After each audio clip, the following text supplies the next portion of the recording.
পিলখানা হত্যাকাণ্ডে বেঁচে ফেরা অফিসার, আপনি সেই সৌভাগ্যবান মানুষ যিনি বেঁচে ফিরতে পেরেছিলেন ওই 2009 সালে।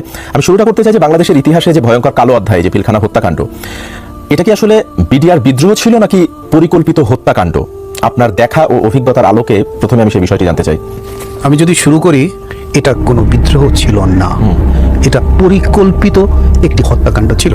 কেন বলছি আমি হত্যাকাণ্ড? আমি ফিরে যাই সেই 2009 সালে। এখানে বুঝতে হবে আপনাদের যে অনেকগুলো ঘটনা এর আগে হয়েছে। যেমন আপনারা জানেন, সাংবাদিক হিসেবে তো বেশি জানেন, কিন্তু সাধারণ জনগণও জানে যারা নিজেরাই স্বীকার করছে। যেমন শেখ সেলিম, যে আমার কাছে সোলজাররা এসেছিল। এখন আমার প্রশ্ন, আপনি জানেন কিনা জানি না, যে আমি কিন্তু ইউনিফর্ম পার্সোনাল, কোনো ইউনিফর্ম পার্সন তার যে ঊর্ধ্বতন কর্তৃপক্ষকে মানে বাইপাস করে কোনো পলিটিক্যাল লিডার বা কারো কাছে তার ক্ষোভ জানাতে পারে না। তাহলে আমার কথা হলো, তো এটা তো গভর্নমেন্ট জেনে গিয়েছিল যে একটা ক্ষোভ আছে, রাইট?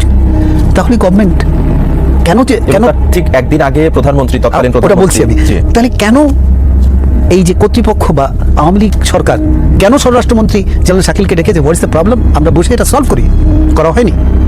আরেকটা কথা হলো যে এই যে ষড়যন্ত্রগুলো হয়েছে, এটা কিন্তু অনেক প্রমাণ আছে। যেমন আপনারা শুনেছেন যে আমাদের সাথে দেখা করতো, তাপস বলেছে কি কোন ক্যাপাসিটি তোমার সাথে দেখা করতো, এর সাথে দেখা করতো। এটা কিন্তু মোটিভেট করা হয়েছে এই সোলজারদের। আর মোটিভেটটা কেমন? যেমন আমি আপনাকে বলি, আর্মি অফিসাররা যদি ওখানে নাও থাকে, আপনি একজন সোলজারকে কিন্তু অফিসারের জায়গা দেবেন না, সেটা তো আর্ন করতে হবে। মানে আমি যোগ্যতার কারণেই তো আমি অফিসার।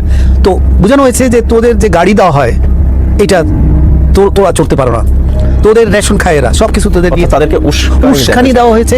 আপনারা যদি সুবেদার তোরাবের নাম যদি সুবিধা থাকে, তার বাসায় মিটিং হয়েছে, এই সব কিন্তু গভর্নমেন্ট এবং এরা করতে